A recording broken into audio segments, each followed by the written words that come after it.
Today we're doing something a little different, and we're going to talk about slow growth in a small business, especially from obviously the perspective of someone who is a stay-at-home mom.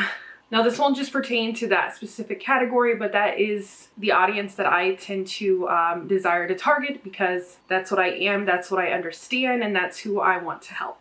Regardless of that, this could be for anybody, but you're just going to notice that a lot of this is themed around specifically that. So yes, it's a little bit of a different style video today, but we'll get back to regularly scheduled content later. But I decided to do this topic because I feel like there's been hesitation to put into my videos where I say I'm a part-time reseller who's looking to scale and go full-time, because I use that term loosely in the sense that it's subjective for anyone and everyone, depending on their goals, their lifestyle, what they think is okay, what they think isn't, what they can handle, everything like that. So I decided, instead of letting it be something stressful, I'm just going to get out in front of it and put it on my channel and discuss it so that there's an understanding of where I'm coming from and how I operate when I say things like I'm looking to go full-time. So first, I do want to obviously give you some background information to make it clear where I'm coming from.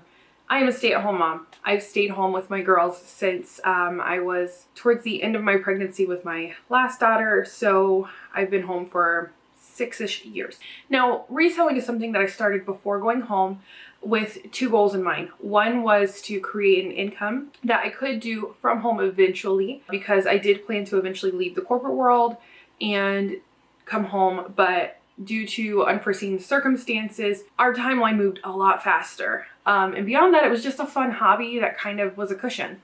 So with the combination of the two, I had started reselling. I'd also looked at other things like private labeling and several options. Yeah, I got put on a fast track to staying home due to a death in the family. That person was the one who took care of our kids while I was working, and once they had passed away, we did not have a backup plan. Financially, it costs so much for daycare with multiple kids that it made more sense for me to go ahead and stay home early, since that was the plan anyways. But it did slow down my progress as far as creating, working full-time, being a mom, and doing this side hustle thing. Because now you throw in also being pregnant and grieving from the loss of a parent. I didn't explain who. It was my mother. So my mother unfortunately did pass.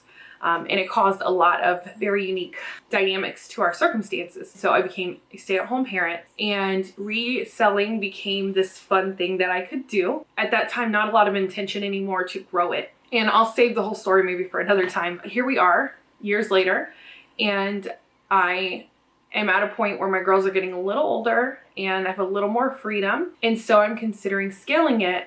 One, because I want to. I like to provide financially for my family. But two, we're in a time where providing for your family is very much needed for a lot of families. A lot of families. We live in an area where cost is technically great compared to a lot of America, and we have a lot of great options here. But with that even being the case, costs are still rising. So that's kind of where I'm at as far as growing my business. And I was hesitant about starting a YouTube channel for this. I have other YouTube channels, mainly a homeschool one that I do. I didn't know if I wanted to do this specifically because I didn't want to feel the pressure to be on top of everything and be at the forefront of all the new things happening and, all that kind of stuff. There are people who are great at that on YouTube, and I just wanted to be someone who could make fun videos to share with people regarding this hobby turned into income, and also to share even the little bits of knowledge that I have in order to help others either grow or to feel like they have someone to relate to. And so you even see that in the titles. If you don't know, titles are just marketing. They're marketing tactics. And so you can see in mind that I'm targeting mothers who are looking for a way to create income. I've helped other mothers create income doing this or other ways as well. I have, for the past year and a half now, I ran private meetings to help women grow their income and to just be a support to them, all of those kinds of things. So this is something I'm very passionate about. I won't go too deep into that because that's another topic for another day. But for this video, that's kind of the background that I'm coming from getting to this point. And so when I say that I want to go full-time, I'm not just talking about working 40 hours or more and going hard and hustling and all of that, because the truth is that that doesn't align with my values as far as what my priorities are. My priorities are things like homeschooling my children, spending time with my children, spending time with my husband. It's hard to do this and all those things as well as the homemaking, right? Taking care of the home and all those kinds of things. So when I say full-time, my intention is not probably what a lot of people think, which is to be working about 40 or more hours and going really hard and creating, you know, a really huge income. But there are people who have done awesome at that and fast. And that's something we're going to talk about, is slower growth. But a lot of times, not always, a lot of those people are men or women who are either the sole provider or in a situation where the 50-50 income is huge in a relationship. Or maybe they're in an emergency situation where it's like, it's all or nothing, right? Some people hustle real hard. There's a guy who started doing videos for that reason. He had lost his job. He only made 2 videos. The first one went viral. He got monetized on YouTube very quickly by sharing his story of exactly that. It was a very compelling and interesting storytelling video. But when I say full-time, it's going to look a little different. And so I want to share what that means and just put a video out there that others could relate to or find things in common with. So yeah, that's the first thing, is when I say I want to go full-time, it's a slow growth. And I don't have a set time frame. I don't have a set plan necessarily. I have things in place to grow at a steady rate. And a large part of that is because I want to make sure that as I grow, my values stay in line with what we have going on. So my tactic is more of a slow growth so that I can put things in place that will allow me to grow without doing too much change to our current lifestyle. So I do want to say that if you're in a situation where you find that to be the truth for yourself and growing super fast, like some people you see is just too hard, that is okay. This is like your permission to grow slow and to take a deep breath and just let everything play out in its own timing, because we don't all walk the same path. We don't all have the same advantages or disadvantages. Not to mention, I think that something, it does get mentioned, but I think something that gets hard for a lot of people to understand is the true way to grow in this business specifically is a lot of research and a lot of exposure. So when you see people, you know, growing these reselling businesses really fast, I would hope, most of them are, I hope that they are doing a ton of research and a ton of exposure, which means they have to be out looking for items. They have to be out sourcing. They have to be at the bins regularly, or they have to go through, you know, their thrift store runs, or maybe working with a lot of wholesalers, which is, you know, it does cut corners in some ways, but it's still something that takes a lot of time. So you do have to understand that when you want to grow, you have to take into consideration how much extra time has to be put into studying and learning and researching the market and what's selling and what's not, and popular trends, and which lines of brands do great, which details about those brands. Maybe you need to learn about a title or a term used for certain details that make more money. There's a lot that goes into this. So between those two things, you have to take that into consideration. How much time do you truly have to work on those things? I cannot spend hours on hours. Like I was just watching Caleb Resells. He did a collab with Big Yumbo, not a collab, what is it? He did like a live interview, and I loved watching it because those are two guys that I love to watch while I'm working and learn some things from.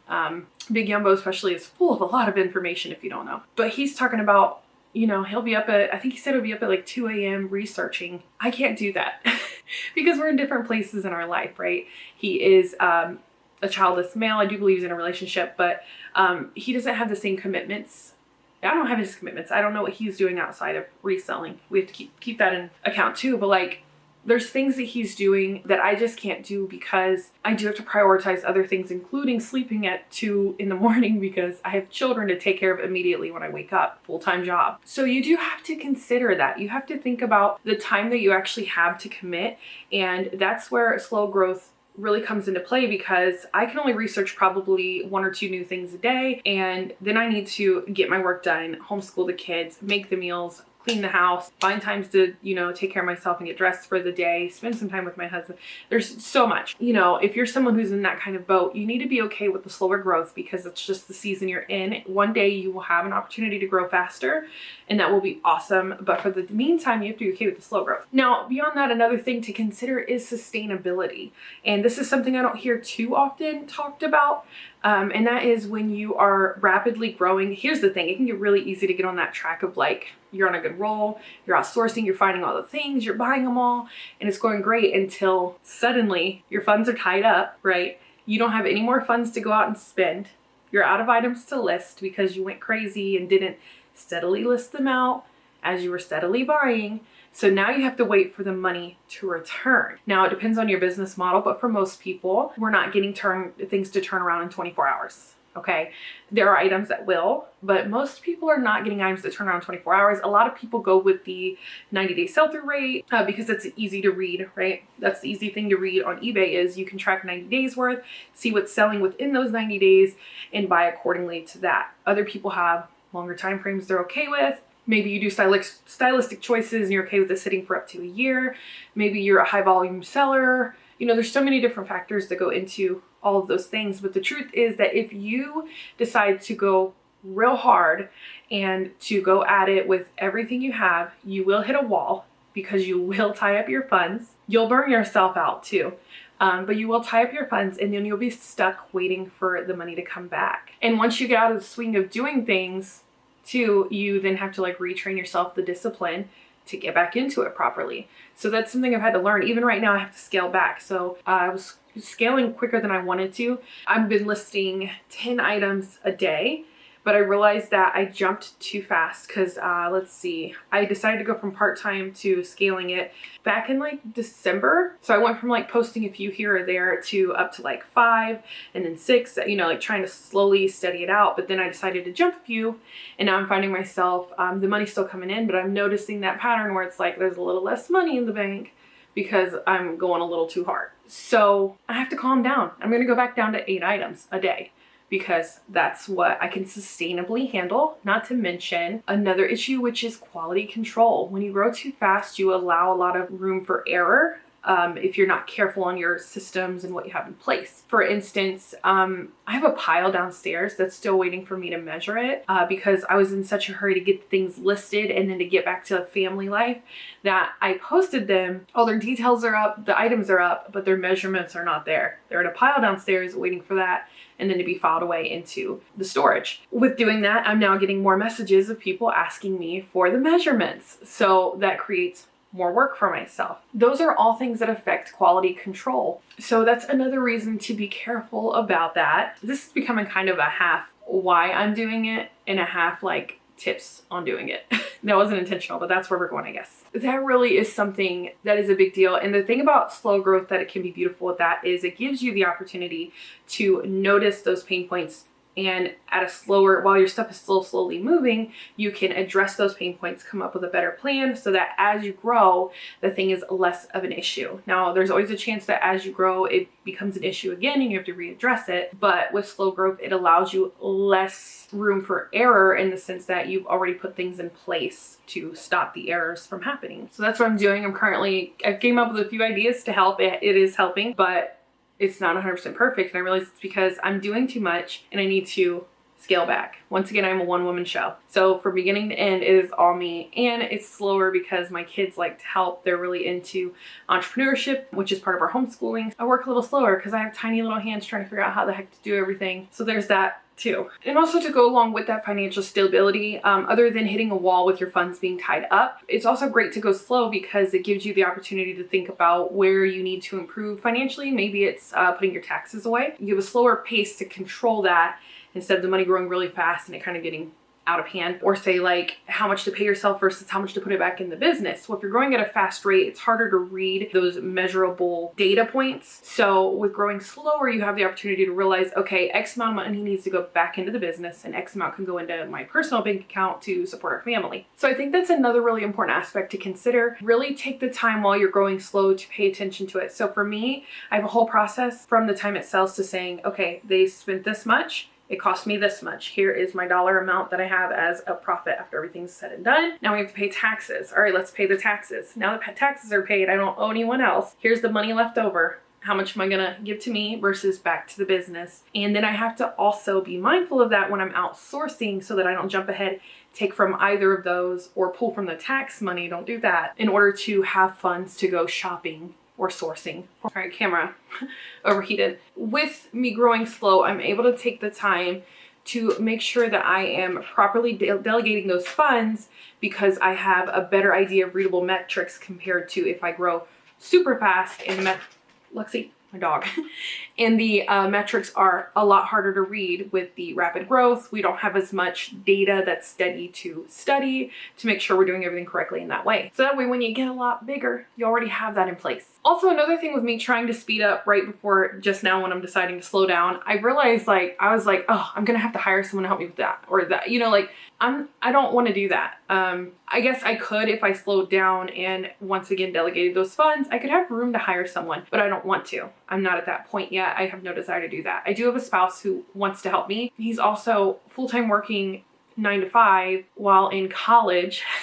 So I don't want to put that on him. Yeah, that's another thing to consider is if you grow fast, you're going to find yourself in a situation where you're going to need the helping hands. And I'm just not there. So I have to take a step back for that reason and be okay with this slow growth path. That also means that when the time comes for me to need to hire someone, I'll truly know what I need them to do compared to me kind of panic hiring and being like, do this or that because I'm frazzled and just trying to fit it all in. That wouldn't be great. Though I would not be a great boss in that way. That would probably stress out an employee, right? So I want to be in a situation where when that time comes, I have things in place and have an understanding of what their clear duties are. So yeah, that is another thing that I have to consider when I say that I want to scale things. With all of this also means a lower risk of failure. Now, failure is not bad. That's something I do want to make clear. I tell my girls this all the time when they're scared to try something. I tell them failure is not trying. Failure is not failing, which I know sounds like an oxymoron or something, but truly, like, do you know how many people just don't even try because they're afraid of failure? You know, that's a whole topic of its own. But back to the point, I want to avoid failure, obviously. I want to risk less failure, but I'm not afraid of failure. That's kind of a thing I believe everybody should have in mind. So I encourage you to go for whatever it is that you want to go for, but do keep in mind that if you are not careful with your growth and your ability to maintain it, failure is at a higher risk, as well as burnout. And I find myself kind of at that point where I'm having trouble juggling all the things. I'm finding myself at the brink of some sort of failure. Maybe it's not business related, but you know, it can be a lot to try to juggle all the things and do it well. And also this gives me the room for flexibility, adaptability. This has been a hard season in my life, okay? I'll say a little over a year. It's probably been like a year and a half. And it's one of the hardest years of my adult life. There's a lot of things going on financially. The houses need repairs. The cars need repairs. We've had family dynamics that have been changed due to dramatic things that have happened. Dramatic is not a word, but that's what I used. And I don't want to get into details because I'm not sharing personal details of my life, but this has been a hard season. Reselling is a two-edged sword where it's like, it's great because it gives me room to work when I need, have flexibility when I need, not work when I can't, compared to a 9 to 5 where they're kind of like, too bad, so sad, like you need to work. But also when you have that flexibility and you lay off of work, it does affect the ability for your sales to go through, right? When we're not working as much, the platforms do pay attention to that and we just don't get as many sales. And so I find myself at a point where I'm having trouble having listings ready for days ahead and I'm just trying really hard to get today's listings done. And that's a problem. So these are all things to consider when we talk about wanting to go full time, how we're going to scale it. These are all issues that happen. That's kind of what I wanted to share with you guys is I just want you to have an understanding, one, of where I'm at and explaining kind of my mentality behind saying full time. My goal is not to grow and be like hard hitter hustler, though I love that. Like I'm the personality that would do great at that. But my current values don't align with that. When I say full time, my goal is to get to a point where I can say, how can I work the least and make the most? If everything goes well, even when I'm full-time, you won't see me working 40 hours. Not happening. I invest a lot into my home and my household and my family. So full-time will not look like that. I just want to be clear. So when you come to my channel and a year from now you see that I'm not doing full-time like that, that's because this is a subjective topic.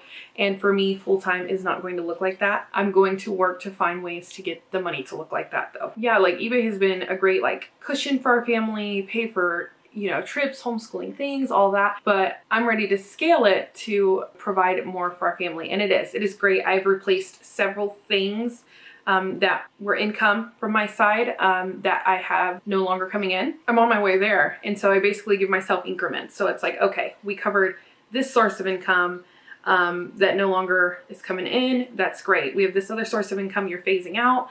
Reselling's covering that. Okay, next I want to cover this, you know, so I kind of have set goals for myself as far as what this looks like. And it's hard for me to share those just because it is very personal and I don't know how much I want to share on a personal level. But I just wanted to be clear from this point forward that when I say I'm going full-time, which I might not even say anymore because who cares if I am or not?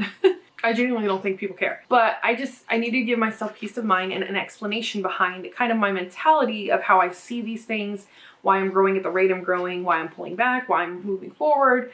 So keep this video in mind going forward when you see my channel and kind of see how I operate, because yeah, this is where I'm at. As a woman, we find ourselves in predicaments where it kind of is hard for us to work, okay? Society just is not set up for women to work. That doesn't mean we can't do it. It just means it has its own unique set of challenges. I want to produce my income on my own terms at a rate that I'm comfortable with. But I also want to encourage you that that's okay for you to do too. So if you feel like you've needed someone to give you permission to grow at a slower rate than all these really cool reseller channels or maybe resellers you know in your personal life, I'm giving you that permission. It is okay to move at your own pace. Sometimes you will feel frustrated that you're not moving at a pace of other people, or like maybe a pace that you think you should be at regardless of where others are. That's going to happen. That happens to me regularly, okay? Because I'm naturally a go-getter personality. That's how I operate. But I have variables that do make that a more difficult path, and I have to just be okay with that. And so I want you to learn that that's okay too. If you need permission, this is your permission. All right, so this video is already super long. I didn't mean to do a chatty video this long, but I just wanted to make it clear and offer some encouragement to others who might find themselves in the same situation. But there'll be another video up here somewhere. I'll see you in the next video.